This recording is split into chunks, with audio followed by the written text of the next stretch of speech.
Bethel, creator of the Western webcomic Long John, which you can find at longjohncomic.com. I'm also the co-host of the weekly nerdy and geeky discussion podcast, A Podcast for All Intents and Purposes, which you can find at forallintents.net. And I welcome you to another episode of Con Artists, a podcast where two independent comic creators talk about reading, making, and selling comics. It's no secret that it takes a long time for me to make a book. Part of this is due to anxiety and self-doubt, but that's largely something I've mediated and managed in the almost 16 years I've been doing this.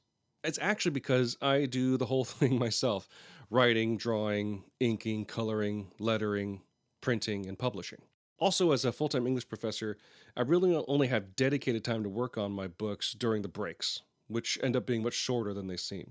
The last book I released was in June of 2020, which was a harrowing time for a lot of reasons. However, I took a novel approach to releasing it, running it like a crowdfunding campaign, but keeping everything in-house, as is my habit. And it went well, by my standards at least.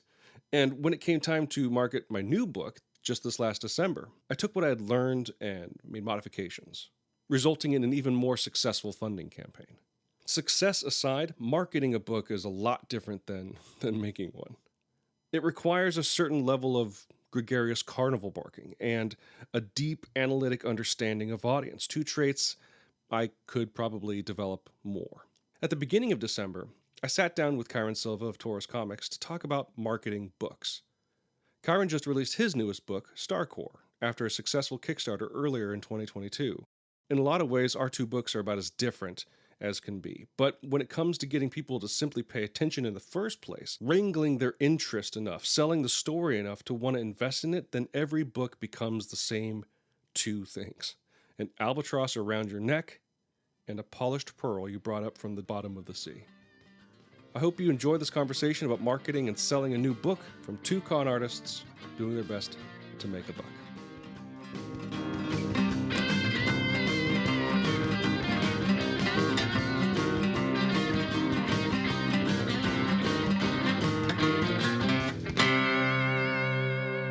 This is con artist number 8. Wow. For some reason I thought we were hitting double digits, and I think the last time we did one of these was, let me check my notes, October 2021. Okay. We've just been so busy. So busy. Really? Yeah. Have we really? Maybe. I mean, in different ways, sure. But I wanted to talk today because both of us have new books coming out. I'm still waiting on mine. Yeah, you are. You'll get yours last. Probably. Not really. Send yours out first. You know what? I'll say this on the record. You were order number 1. Boom! Let's go. Yeah. Let's go. Because did you order like 1 in the morning? Like right when it posted? I think I was up. I had like insomnia that evening. And I think I saw it on Twitter. And I was like, why is Dan up this late? And I was like, oh, I'm going to order this right now. But yeah, we have new books coming out. And, we both approach these new books in a variety of ways. But I want to talk about kind of like the process and like the approach to not only like what we always talk about, making books, but specifically I want to focus kind of like on marketing and like, especially when you're doing kind of like a pre-order, like a Kickstarter is ostensibly a pre-order. Yes. And I did a pre-order through my store, and just kind of the thought process of like, what's the best way to go about this? But like, let's talk about for a brief minute, the new book you got coming out, right? Starcore. Yes, sir. Because I don't think we've talked about it a lot off mic, but we talk a lot off mic just in general. That's true. Although that's not true. right now because you're grading. So I am grading. Yeah. Not right now. I finished my grading for today. But okay, because that would be distracting. I think Starcore is an interesting book, and I think it feeds into how you approached getting it out there in the Kickstarter for it, because it's a book that's pretty special and important to you. It is. Right. Starcore is an ongoing series. It revolves about a young man who finds this alien artifact, and it gives him this super-powered suit. I know it's not original in that premise, but what I'm doing is I'm taking another route than what I've seen in the past on that premise, and hopefully making it brand new and a little bit different for readers for it. Right.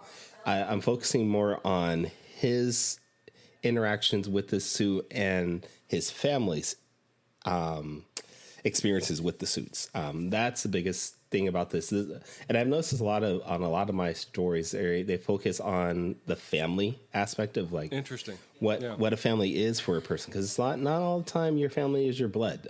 So a lot of my stories circle around, is this your family or is this your family? Now, if we talked in the past, like you've kind of expressed that this character, this concept is like, I've gotten the impression that it's like one of your dearest ideas, like the one you're kind of most excited about and not most passionate about, but you're really passionate about this character. Why do you think that is over? Not to say over, but over the other characters, but like this is one you've been building to, you've been waiting for like the right moment. Yeah. Why is Starcore kind of like your your favorite comic book child right now? I mean, I know it really is my baby. The idea of Starcore I've had since the late 90s. Okay. And it does stem from my love of the Darkhawk series from Marvel. I have every issue of Darkhawk and I loved it. I have every guest appearance outside of like 2 issues that Darkhawk has ever appeared in. And there was something about that character that I was just so fascinated with. I don't know if it was the design. I don't know if it was... it wasn't the greatest series. Like, it wasn't doing anything unique. It wasn't doing anything different from teenage books back in the day. But there was just something about this idea of finding this amulet and becoming more than what you were before. That just always stuck with me. And I've always had some alien amulet artifact idea just swimming around in my head. And I think I didn't lead off with this because I was scared to. I think when I started Shamans Destiny and I did 6 issues of that, I think that was just me putting my toe in the water, as they say, just trying out what making a comic entails, just putting a story out there. And I'll be honest, I've said this reportedly, Shamans Destiny is not my best work, but it was my first. You're kind of like winging it just to kind of like keep going forward. Yeah, right? yeah. I mean, every issue, I don't think I ever plotted out an actual issue. I just sat down and said, what happens on this page? Okay, yeah, this is a good idea. That changed more with Saw, the Lightning Wielder. I have a little bit of a plot going along with that. I now have that. Sorry, somebody's shooting off fireworks. Nice. Awesome. I have a plot for that series that's been a little bit more fleshed out than I did with Shaman's Destiny. And same thing with Ruby from Planet Oz. That was completely fleshed out because it's a 6-issue miniseries. But with Starcore, I knew... Dang, now my dog's barking. Yeah, right. Awesome. I know. With Starcore, I knew where I wanted this story to go because it's something that's been swimming around in my head for years. And after I finished Ruby and I've been doing other people's books, like drawing their books, I said, I have to sit down and do this book. This is the book that I've always wanted to tell. This is the story that I've always wanted to tell. And if I don't do this now, I don't know when I will actually be able to do it. I think it was just one of those things. I just finally got the courage to put it out there. The courage and the skill, or at least the experience at this point, right? You've done, gosh, how many books have you written at this point? The Shaman, Saw, and then Ruby, right? So that's 10. Yeah. And so there's the courage, yes, but also the confidence. Like, okay, maybe do you think there's something that's like I feel like I can tell the story now? Yeah, I mean, it definitely goes along with that. You had the tool set finally. Yeah, there definitely is that idea that I've done this enough. I know how a script needs to be laid out. I know how a story pacing needs to go. So there definitely is something to that there's that confidence that's built up inside me. I said, yeah, I can finally properly tell the story and make it a cohesive, enjoyable story. At least I hope it's going to be a cohesive, enjoyable story. I feel like if I had started Starcore first, even though I probably would have put more love and passion into it than I did Shaman's Destiny, I don't think it would have came out the same quality. And that's the biggest thing for me. And I could see that. Like, yeah, you started with the character you've had in your head for a while, but at the end, you'd be kind of feeling like about Starcore the way you kind of feel about Shaman's Destiny. You're like, I did it. Right? It got done. Is it the best thing ever that I've done? Obviously not, because the first thing you do is never the best. But that's actually kind of like a real professional, mature approach to making comics. Instead of just jumping right into it, actually like, I'm going to hold off on this. Yeah. And yeah, but it's again, so that's the new book that's coming out, Starcore #1, and I have Long John Volume 5 coming out. Okay. Probably the 2 best books on the market right now. Let's be real. Wow. Right. I mean, I'm not going to put Starcore up there yet. I want to get more feedback from people. Dude, I'm trying to sell stuff. I'm trying to use the Kyrun Silva method of marketing. It's an amazing book. Okay. You want to say Long John's amazing book? I'm right there with you. I've repeatedly on Twitter, on social media have said Long John is one of my top books, just period. Right. It's up there with the quality of the big 2, as they say. And honestly, if you really search out a lot of self-publishing books, a lot of quote unquote indie books, you're going to find the same quality that you would from a Marvel or DC comic. It's just they're not marketed as well. Right. But I think it's interesting because, like, obviously we both write and draw, but these books we're approaching from kind of different angles, right? I am too nervous to, at this point, write for other people. So, like, it takes 2 years for me to make a book. So I'm a write and draw, color, everything like that, right? And then Starcore, you like with Saw, you put a team together, right? Yeah. I guess the question I wanted to kind of start off with was, let's just start with this question. What do you think, especially when working with a team, and we could both probably talk about just doing something solo, but working with other creatives, because you worked with a penciler, inker guy. He did his own inks, right? But he did his everything, actually. He did the inks. Oh, he did colors and too? the colors, too. Okay, and you worked with a letterer, right? Yeah. I should be nice and say the artist was Marcos Martinez. He did all the artwork on the book. And letterer was Nikki Powers, who has actually lettered, like, everything outside of Shamans Destiny for me. Oh, nice. She is a pro. So, what's the hardest part of making a book with a team, I guess, versus on your own for you? The hardest part is making sure my team is hitting deadlines.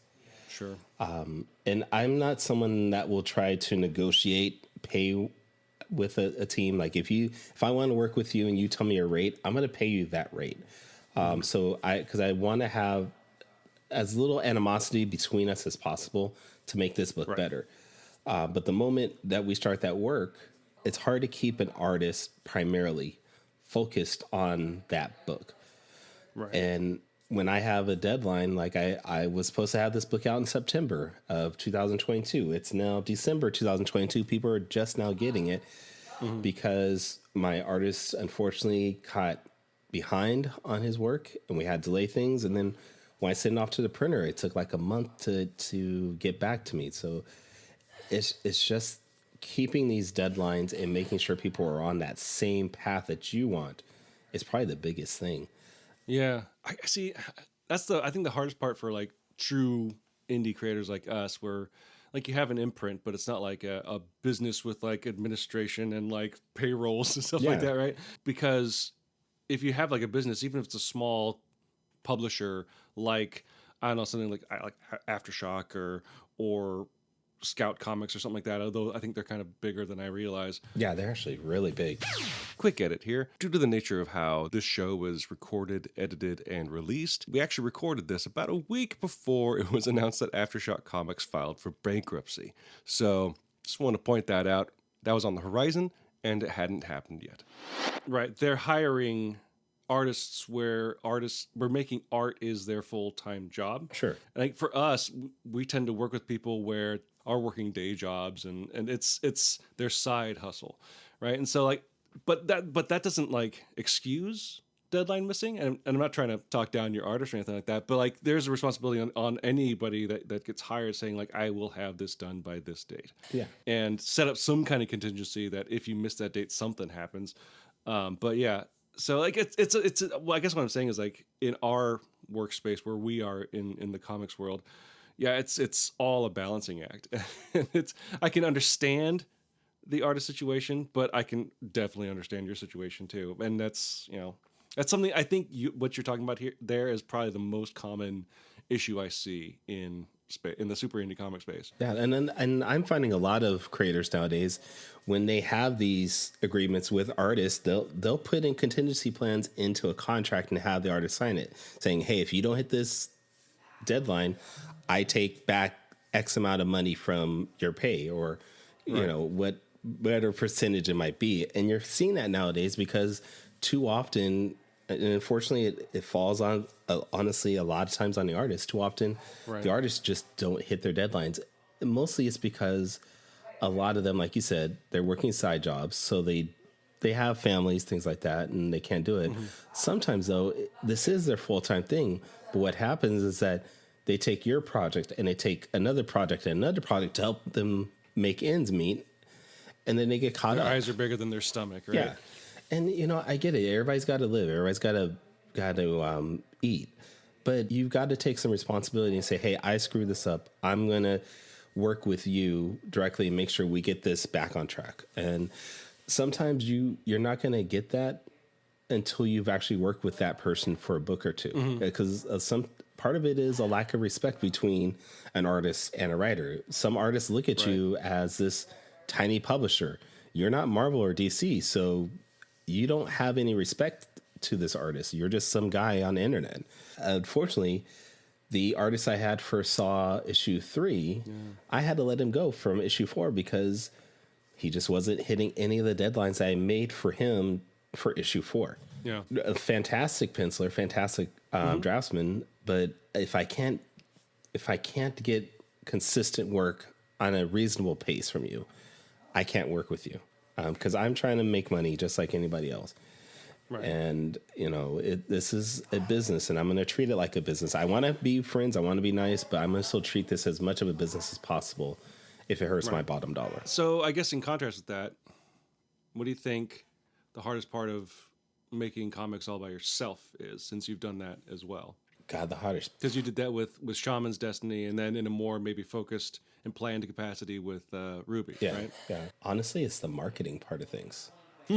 No, and it's weird because, and you might have the same issue I do, but I see a lot of writers, people that just do the writing, go out there and they're on TikTok and they're on social media and they're out there 24/7 posting, talking about their work, and you can see that they love their work and people get engaged in that and they want to back that and they want to support it.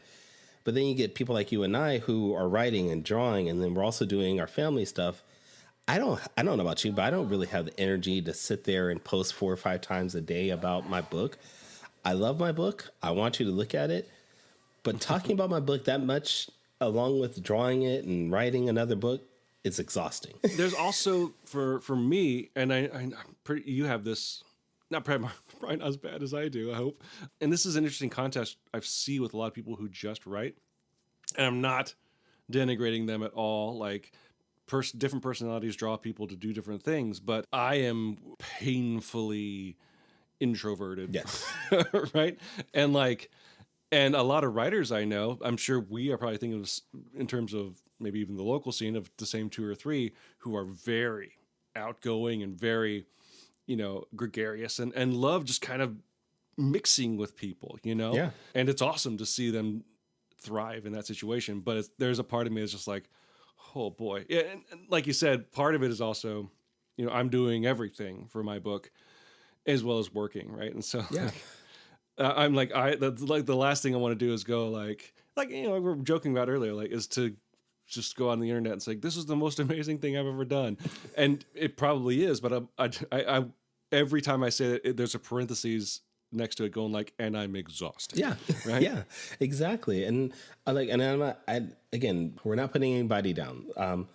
My other podcast, the Fourtails Podcast with Danny J. Quick. Danny J. Quick is a writer, and he is a showman. Yeah. To the biggest extent of a showman. And if you see his TikToks, he's posting 4, 5, 6, up to 10 times a day about what's going on with his book. I would love to do that. Honestly, I would. But the fact that matters is you're seeing that 30-second, a minute, 2-minute clip of him. But what you're not seeing is the half an hour to an hour of pre-planning that comes to figure out what you're going to say, writing it down, re-recording, re-videotaping, all these things, background that you're not seeing that he's doing, that comes with this. And it's weird because people people say, oh, it's just social media. Oh, it's just TikTok. It is, but it's also, to a small degree, making a film, making a TV show. We're making a small video clip to entertain you. Oh, yeah, absolutely. Like, I don't want to insinuate that what they do doesn't involve a lot of work as well. And we want to make that the best quality available, so that way you're interested in what we're doing. And I think there's something interesting that you're saying there. It's like, and I think the industry rewards that behavior, right? Because that's what social media is. It's about getting out there, being the most exciting person you can be. Where people that write, draw, publish, post, letter, they're all their own stuff. Like, people are always impressed. They're like, wow, you did all of this, right? Like, it shows like, so did you publish these too? I'm like, yeah, and they're like, wow, that's impressive. But in a lot of ways, that feels like that's as far as if I don't have that personality or the energy to just kind of go that extra mile and be the in-your-face greatest showman marketer ever, then I'm still always kind of hidden underneath, the bombast of the writers and the artists that are able to do that, right? Yeah. And I'm not complaining, but it's just, I guess maybe I am a little bit. We're but not complaining, we're whining anybody. More than anything. Sure. And it's like, it really makes me appreciate, to an extent, like, the big two, where like they have someone to do all to do all these jobs, right? It's an engine that they have all the parts for. Yeah. And I think indie people don't really appreciate how much work goes into all those pieces. We think we can do it ourselves, and we do, but it's much different when you have a staff you can rely on to do each piece and part of it, right? I mean, Marvel and DC, they have a specific people just for social media. And then they have a specific group that works just their TV advertising or print advertising. So that helps them a lot, to where they can delegate those roles and it makes it go a lot smoother. Yeah. All that comes with extra money, though. Like, if I had the finances, I would be able to go out and hire someone to do all those things, and I'd probably kill. But right. It comes with work, I guess. Yeah, sure. And I guess when it comes to marketing and our limited capacity to do so, how much do you think, if you think about all the different books you have, right? Because I took a very specific approach to marketing Long John Volume 5, not only doing it as a pre-order rather than a Kickstarter, but also kind of bulking up the pre-order and what kind of goodies I decided to add to it. Yeah, I know. So this is a little bit of a different launch for you than it was before. So just to kind of fill everybody in, I set up a pre-order bundle, for lack of a better word, that was the book signed, a download code for the ebook. I had small 1.5-inch pins in the shape of the Long John branding iron logo that you see on the back of the books, made 2 6x9 mini prints of art from the series, and I think those are all the new things that I made. And then there's a coaster I include with everything, with every order. And so I built the whole sort of campaign around this bundle and the price points around that bundle. And a lot of it was influenced by a couple of important factors. One, what's the best kind of goodies for a Western? 2, what's the best way to get people to buy issue 5, right? Because you could go all out for an issue 1, right? Yeah. Or a bundle of 1 through 3 or something like that, or the first arc, right? But issue 5 can be a really hard sell. Yep. And so I was wondering how, because you did a Kickstarter for Starcore. Yeah. How much did sort of what that book is, the fact that it's a number 1, the fact that it's kind of got that sci-fi Saturday morning cartoon kind of vibe, and the fact that you're working with a team, how much did those factors kind of influence your approach to that Kickstarter? Or maybe even approaching Kickstarter in the first place? I'm guessing you approached Kickstarter because you've done a fair amount of them and it's a reliable avenue for you. So that probably wasn't too hard of a decision. But what about like designing the campaign? I mean, every Kickstarter is different. Definitely with this one, I tried to look to see if, like you said, I looked to see if there were rewards that were maybe associated with sci-fi things or maybe cartoon things that I felt would fit with it. And because the book was so new and people didn't really know about it too much, I felt the best thing I could do was maybe do more personal things, do sketch cards, do a T-shirt, things that people would be okay to have without really knowing too much about the character. In the past, though, for like, let's say Saw issue 2 or 3, actually, those things, the idea of finding rewards that were closer to the character came big. Like I think for 3 is when I had the patch for Saw, and you could be part of Lightning Lads or Lightning Legion, I think is what I called it. Right. It's more of an idea of, hey, you've already got probably issue 1, 2, and now you're in 3. Let's make this now where you're part of this group, where you're now something bigger than just a reader. Just small ways to bring people in. And with every Kickstarter, I feel like most creators do the same thing. They try to find rewards that are associated with their book. And honestly, though, a lot of times I find people don't want some of these really weird things that are connected. It's weird. You would think like you would want, I don't know, some doodad that's connected to your book. And the more I talk to creators, they're like, no, they just want a book. They might want a print and a T-shirt. Yeah. Maybe some original art. But comics are a weird beast where people will want something one day and the very next day they don't want it. There's a podcast I listen to called Comic Lab. And it's hosted by 2 webcomicers that have been doing this business for 20 years. And they always have some sort of touchstones they always come to when it comes to like marketing and merchandising and stuff like that. One of the things that I think that they hit on that's right is that what they suggest makes me realize kind of where comics sits in popular culture, because we want to believe that comics are huge because, Marvel movies, right? But the thing is movies really are not thing. comics. It's just because of Marvel movies. Honestly, yeah. And they're successful video games at this point too. Yeah. But those aren't that we know by now that does not translate into comic sales. Looking at the numbers of comic sales, they do not translate at all. Right. And so where I think comics kind of fit in is in the realm of, and it's a very specific word. Like I feel like it fits in the realm of kitsch or pop art, as it's called, where people obviously are out there to read books and stuff and like that. But in terms of merch, I think what people are looking for are less, oh, I love this character or I love this story. And they're looking for stuff that's like, oh, what does this represent me and my personality? Yeah. Right. And that's the actual advice I was thinking of when I talking about this other podcast, where when it comes to merchandise, they're like, no one wants to buy a hat with your logo on it because they don't know who you are. Yeah. Right. They don't want to buy a print with your character on it because they don't know who that character is. Right.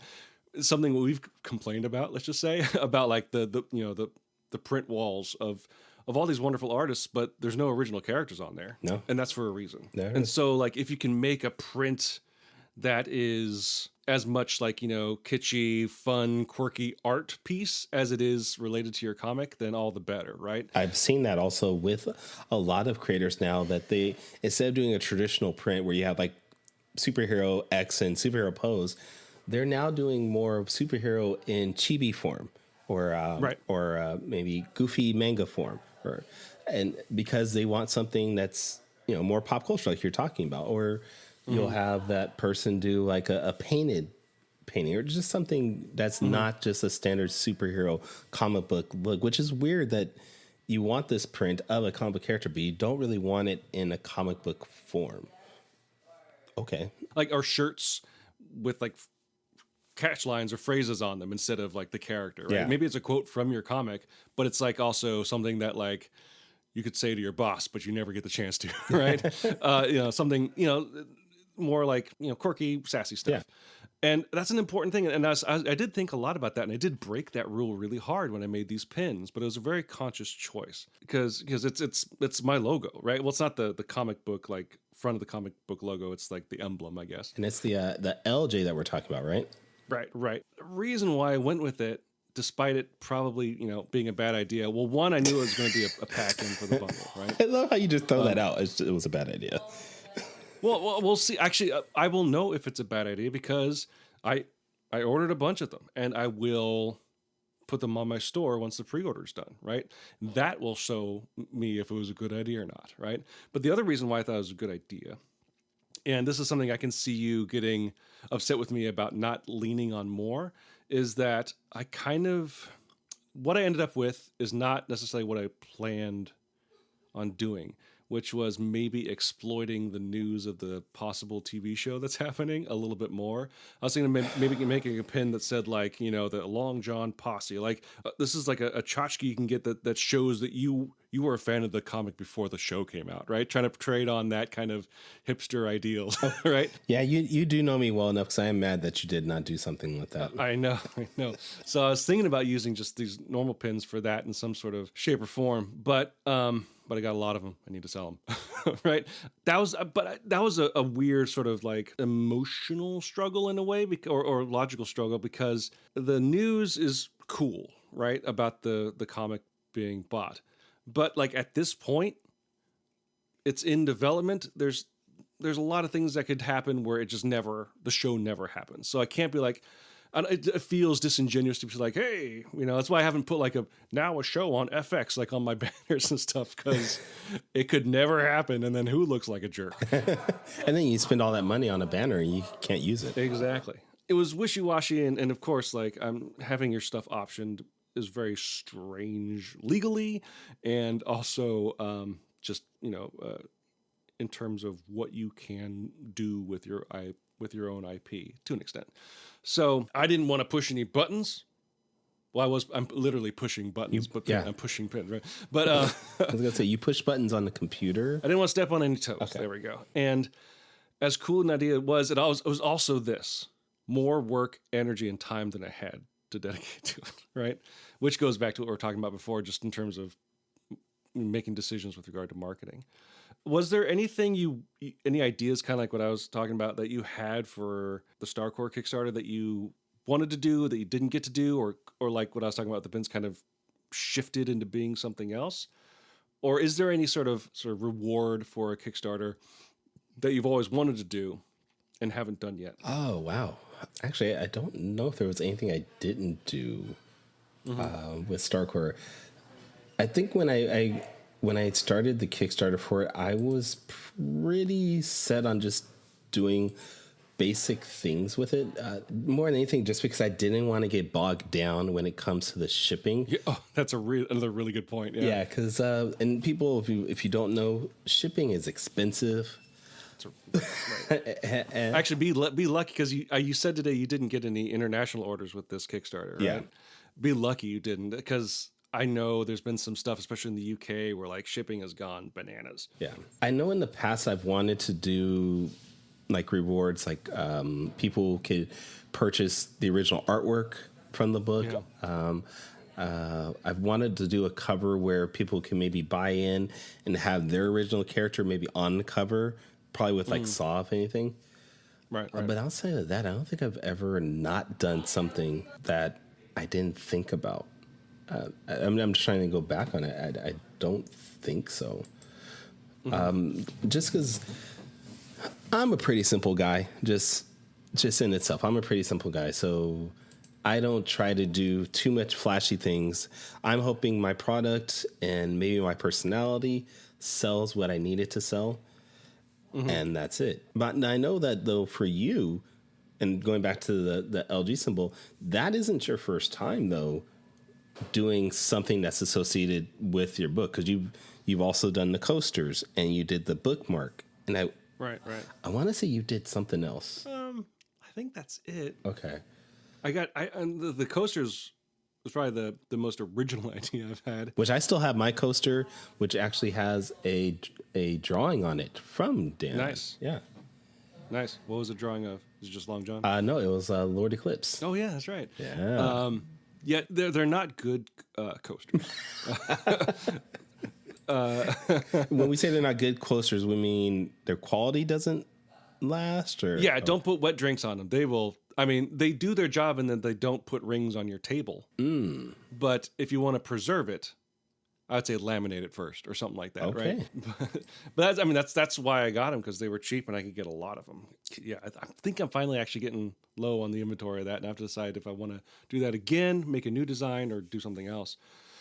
Yeah, so that's something I'm always thinking about. Like, what's something that maybe other people aren't doing or honestly with the coasters, it was like, what would I think would be cool, right? Okay, and cheap. I lied. I just thought of two things that I've thought about doing in the past, not for Starcore, but just in Kickstarters in general, that I have not been able to do yet. One is offer the ability of buying a action figure of one of my characters. Probably would be Saw, because she's the biggest sell. Didn't you have a custom action figure though, don't you? Well, but that wasn't a Kickstarter award. It was just something you commissioned. There was someone I commissioned, and it wasn't a custom one per. Well, okay, it was a custom action figure, but what they did, it was just a rebranding of, what's her name, Blink, I think it was, from X-Men. Oh yeah. So they took an X-Men figure and basically just repainted it and made it look like Saw. Added some other like some stuff on top, like what they call it, kit bashing, where they kind of like maybe take pieces from other figures and make one, and then repaint it. Yeah, I want a actual action figure, and I've thought about doing that, especially designed and molded for this character. Yeah, especially with the rise of 3D printing. Oh yeah, I've for looked sure. into that because I was thinking it doesn't have to be something with like bunch of our points of articulation, but maybe just like an arm that moves up and down, and maybe a joint at the elbow, like those old Ninja Turtle toys, right? or the old G.I. Joes. Oh yeah. Well, G.I. Joes have, or like the original Spawn figures didn't have a lot of articulation. No, they were pretty stiff. Yeah, but because they were more like they're posable statues more than anything else. But I mean, with the increase of 3D printing availability, I mean, you could buy a 3D printer for less than $200 for Amazon. No, that's true. I've really wanted to get into that and maybe make custom figures for my books and see if that would sell. The other thing I've looked into is custom Lego minifigures. Those are expensive though, unfortunately. I've looked at one before, and I remember I priced it out. It would be about, I think it was like $60 for just the minifigure to look like my character. Jeez. And I was like, does anybody really love my character enough to spend $70 plus? Because if I buy it for $60, I got to make a profit off it. The worst question you have to ask yourself, right? Because you're like, I love this character this much. Yeah. Right? But I mean, as a creator, these are some of the things that we have to think about. Okay, I'm going to print 200 of X items. It's going to cost me $400, which means I have to sell them at $5 a pop. Hopefully sell at least 100 to make up my printing costs, and then everything after that's profit. These are all things we have to consider. And then going back to international, we have to also add in the shipping costs and the packaging costs. Like I remember somebody saying, well, this was like a while ago, but it was on Facebook, and they were mad that the shipping cost to ship a book was $5. And they said, well, I can ship it through the postal service for like, there was like $2 or something like that. And we're like, yeah, you're right. You can ship it for $2 or $3, but we also have to factor in the packaging that we're buying to protect your book. The time to drive down to the post office. Yeah. I mean, and they're like, well, you shouldn't charge us for that. I was like, but it's still coming out of our pocket, and this is a business. This is a business, right? I'm sorry, it's still a business. We would love to produce these books and give it to you for free and have you love it. And I was gonna say, have you heard of a web comic? There is a lovely web comic called Long John. It's longjohncomic.com. Go try it out. Check it out. That's great. But I mean, people sometimes they're not considering these tiny things that start adding up when you have to buy the tape to put your package together, and sometimes packing peanuts, and it's like, okay, yeah. And then when you throw in the fact that if you ship something from the mail and it goes from like 2 inches height to maybe 4 inches height, and it more than doubles your shipping costs. Yeah. I've eaten so many shipping costs because I just couldn't factor it in what was being shipped properly. Right. And it's when you want to say you live and learn, but the way shipping costs change so often, you can't sometimes. Turns out living and learning is expensive. Yeah.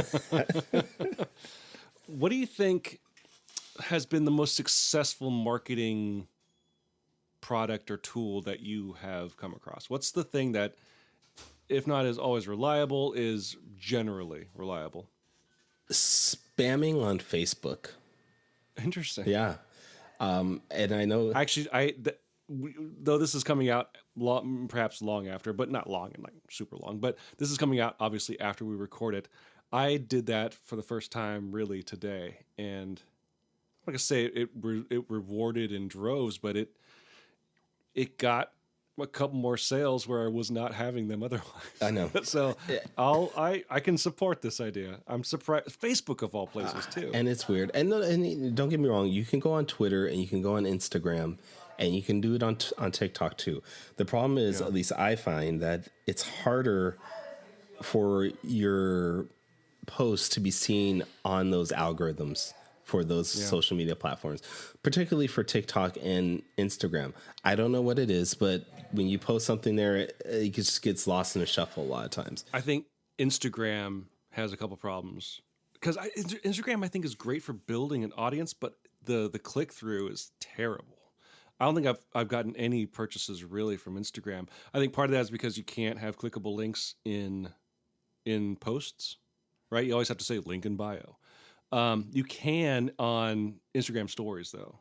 So I've been trying to push that. I don't think I got really any click-throughs from that. I don't know about TikTok, but I know that I think just the lack of being able to have links in posts on Instagram is a huge deterrent. Yeah.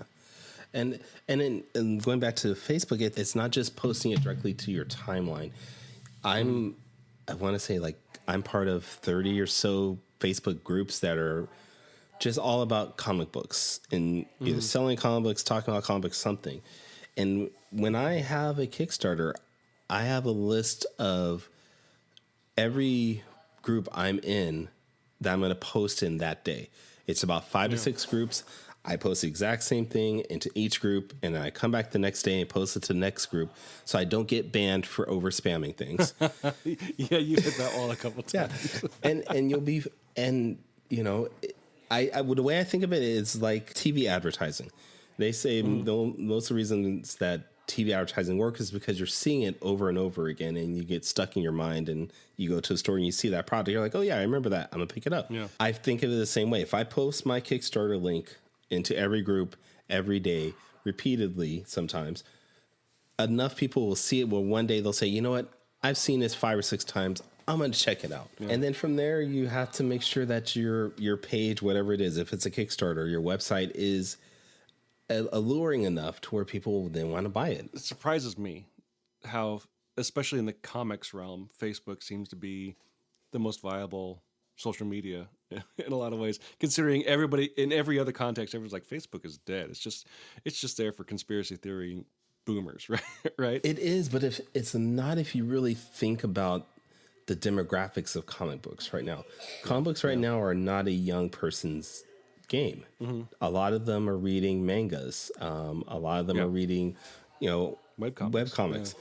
So if you understand that most of your demographics are on Facebook are 30 to 70s in that range. Yeah. And that's also about the same demographics that most comic book readers right now. It makes sense that, hey, I'm going to post on this and this are the people that are going to see it.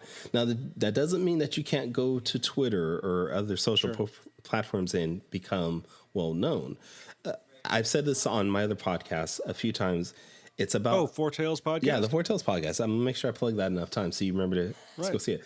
But it's about. Can you find that at fourtailspodcast.com? Yes, you can. You can also find it at the Agent of Geekdom podcast. We're part of that too. Network now. Yeah, we're part of that. That's fantastic. Oh, do they have a website? No, they don't. Oh no, never mind. Let's cut that out. I've said this on my other podcast that it's about finding the social media platform that works for you. I've talked to different yes. I've talked to different creators who say Twitter works from them. So the ones say Instagram does. Well, Twitter used to work. Oh boy, yeah. That's a whole nother. You've had that conversation on your podcast before. Yeah. Oh, you mean for all intents, a podcast for all intents and purposes? Yeah. Do you have a website for that? ForAllIntents.net, of course. But you can also find my show and your fine show on any major podcasting service. Okay. Like and subscribe. Even YouTube. And as the kids say, ring that bell. The one marketing tool that you are much better at and have used, just because you're good at, reaching out to people. If you don't mind being honest, How helpful for campaigns and just sales has guesting on other people's podcasts been for you? Oh God, that is an invaluable tool. Oh, really? Interesting. Yeah. That is my second biggest tool outside of spamming on Facebook. But it's invaluable in a different way. It's about finding a new audience. Yeah. And finding another reach of people that I maybe don't have access to.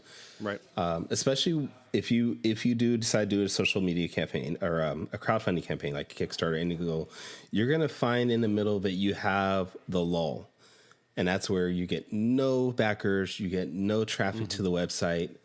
And that's when you need to start scrambling and saying, okay, what do I do to just get interest into my campaign again? And honestly, doing podcasts, doing live streams are just great at just getting people riled up and excited about the book all over again. Yeah. It's really about finding... I try not to go on the same camp or the same podcast over and over again because it doesn't work. But you go to a new one or you go to a friend's here and there, and then you find somebody that you don't know and then just go on there, and you'll be surprised how often you do a 15, 20-minute interview and all of a sudden you look back and you're like, oh, I got 2 new pledges.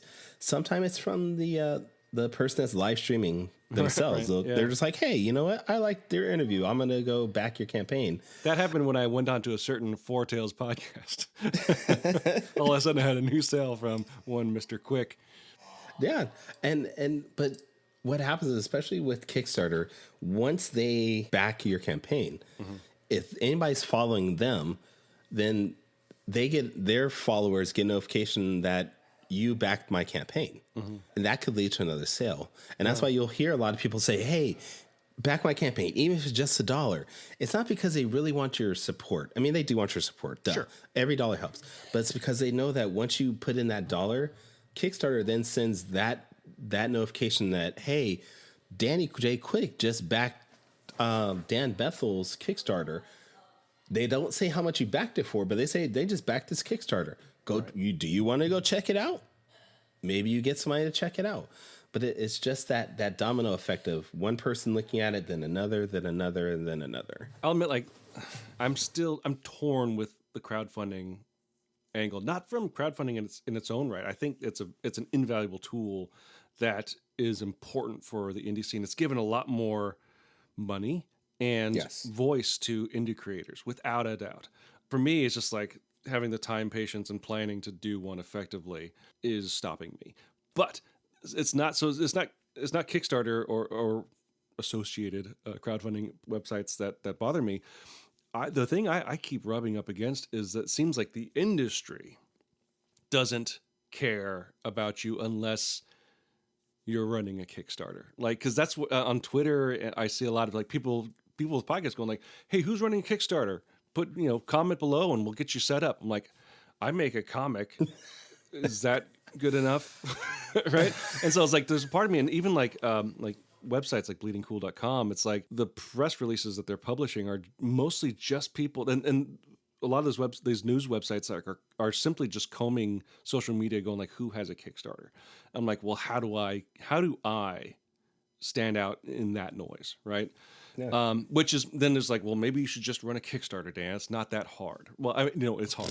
Let's get that straight. Kickstarter is tough, but like, just do it. And without that, a team helping me, I don't think I could do it effectively. And the part of running for book 5 and book 4, where I did pre-order campaigns, for lack of a better word, have been kind of case studies. Like, is this something that I have the stamina to maybe do? And maybe it's something I'm just actually better to build up for maybe when I want to make a trade. I don't know. But yeah, to me, there's this kind of weird stigma I've attached to comic book Twitter, comic book, indie comic Twitter, and indie comic just news and podcasts, where it's like, if you don't have a Kickstarter, then you're invisible to them. And it kind of sucks. No, you're right. I mean, it does suck. I do see that most of the press that comes out is just for Kickstarter or Indiegogo, or what's the new one? Zoop, I think. Zoop, yeah. And there's another one that just came out. I can't remember. Or even Patreon. Sure, I feel like it's a little bit of, hey, we're trying to build ourselves up. Yeah. And they know that if we highlight this Kickstarter, that Kickstarter creator will then send out the link of that press release to everybody. So it's a little bit of give and take. That's true. Yeah, and it's obvious. Like, yeah, doing that is a really easy way for news sites and podcasts to get guests, to get marketing for their show. Absolutely. Yeah, it's definitely a symbiotic relationship there. Yeah, and I do agree that we need to focus a lot more on books that are already done and just available to pick up. I think I don't think it's just because you're not running a Kickstarter that they don't want to focus. I think it's just a situation where we've gotten so used to people using crowdfunding that anybody that doesn't create a book outside of crowdfunding is a little odd in a way. It's a little unique. It's like, we don't know what to do with you because you didn't use crowdfunding. You didn't use Kickstarter, Indiegogo. Right. I don't know how to market you in a way. Yeah. So I think it's just a little bit of rebranding in ourselves of how we look at comic books. And I'll admit, like, the way I do it is not the smartest business move either, because the first rule of business is don't spend your own money. Right? Which is weird because in order for us to get to that point where we have a book, we have to spend some of our money. Yeah, absolutely. I guess to kind of wrap it up, because I think this has actually been a really interesting conversation, I want to kind of back up to the larger picture here, because you said something at the beginning that I found was fascinating, because marketing is its own sort of skill set. But like we talked about, the choices you make are all built around whatever book it is that you're making. And you have to really know your book. And you talked about sort of the theme of Starcore, which made me think about something that I think about a lot. And it's obviously it's impossible to make judgments about your own body of work while you're still making your own body of work. A lot of that kind of stuff happens in hindsight. Like after a person retires or dies, like, oh, we can look at all their work as a cohesive unit, even though they're different titles, they're different stories, they're different lengths, right? But all that aside, looking at the body of work you've done, is there a through line there, thematic through line? Do you think there's something that kind of sums up not what just, Shamans Destiny is or Starcore is or Saw, but is there something that describes what a Kyrun Silva book is? Wow. Or at least what a Kyrun Silva book is about. And that sounds like, I'm like, okay, can you boil it down to like, but no, like, I think there's, because, we are human beings and we're interested in things. And the person that made Shaman's Destiny is not different from the person that made Starcore, right? Do you think there is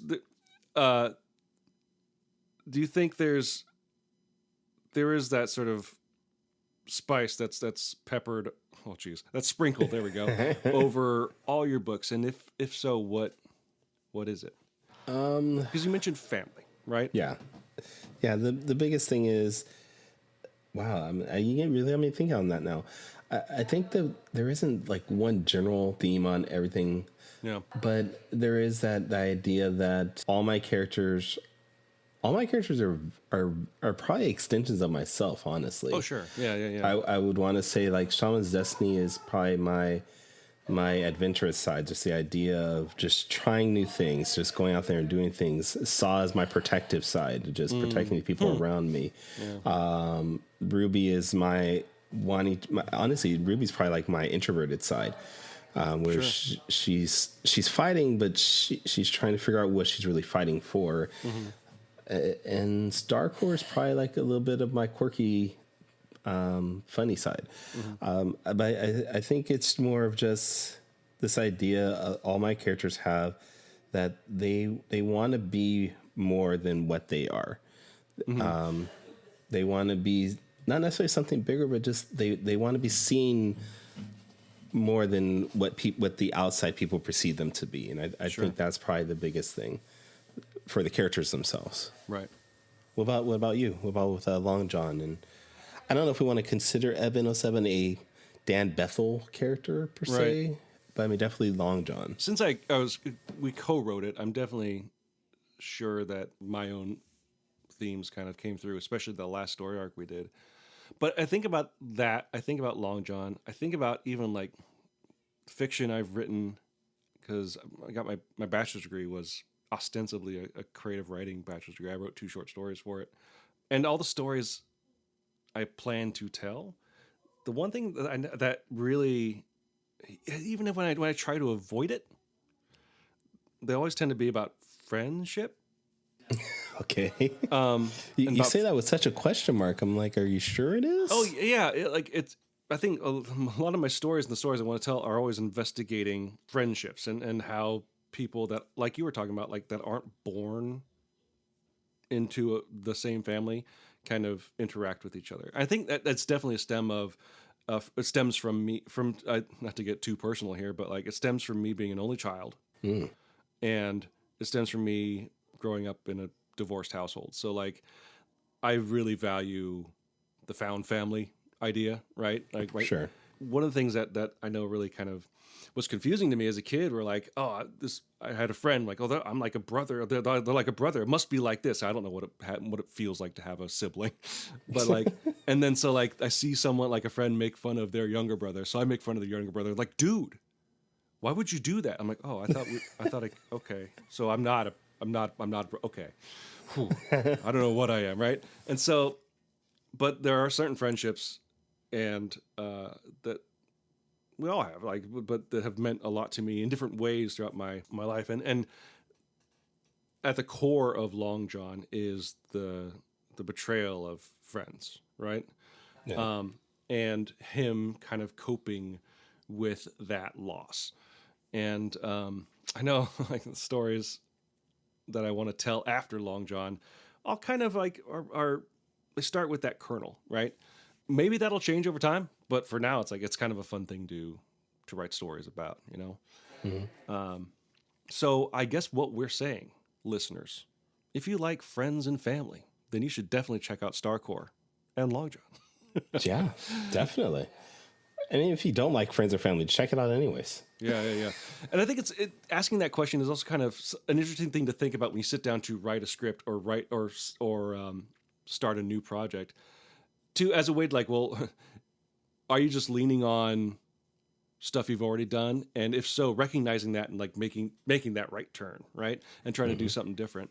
And then what I always find out is like, even if you try to make a hard left turn or hard right turn from like, oh, I'm just trying to avoid doing what I did before, there's always something underneath it like that just ties everything else together. It's weird. People are weird. And there are certain things in our brains that we always kind of keep coming back to. And so I think it's always smart to kind of keep that in mind as you go forward, because it can make you do some interesting stuff with the stories you tell, which is what we're doing in our books and on this show. Thanks for sitting down with me again, Kyrun, and doing another one of these. It's always fun. Always glad to talk to you.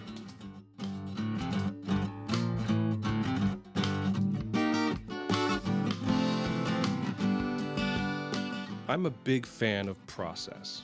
That is, knowing the steps you go through to get something done. Process is a major part of my day job, understanding the universal steps most students go through to create academic or, honestly, any type of writing. But how you engage with each step is unique in terms of approach and execution for every single person. In terms of creating comics, marketing is indeed a step of that process. However, it is one of the steps that a creator can and often does ignore. But if you're looking to actually get your work out there, no matter the level of attention you're aiming for, marketing becomes a necessary part of the process, which can be very frustrating depending on your personality. Like every other step in the process, my big takeaway from this conversation is that everybody can have a different and unique and successful approach to marketing their work. There's no one right way to do it. In fact, forcing yourself to market in the same way as others could actually harm your comic's chances at success because it's how others do it, not you. Because while a process is about generating a product, the process itself, the specific steps you take, is about the person, not the product. How do you create a product? How do you work? What works best for you? What reliably gets stuff done for you? It's as different for individual artists as how you hold a pencil, or where you start on a drawing, to the types of programs you're comfortable using for coloring or lettering or whatever. And because it's an easy step in the process to ignore, avoiding it can harm how well you know yourself as a creative, which is dangerous. The good news is that, like every other step, it's a skill that can be practiced, honed, and improved.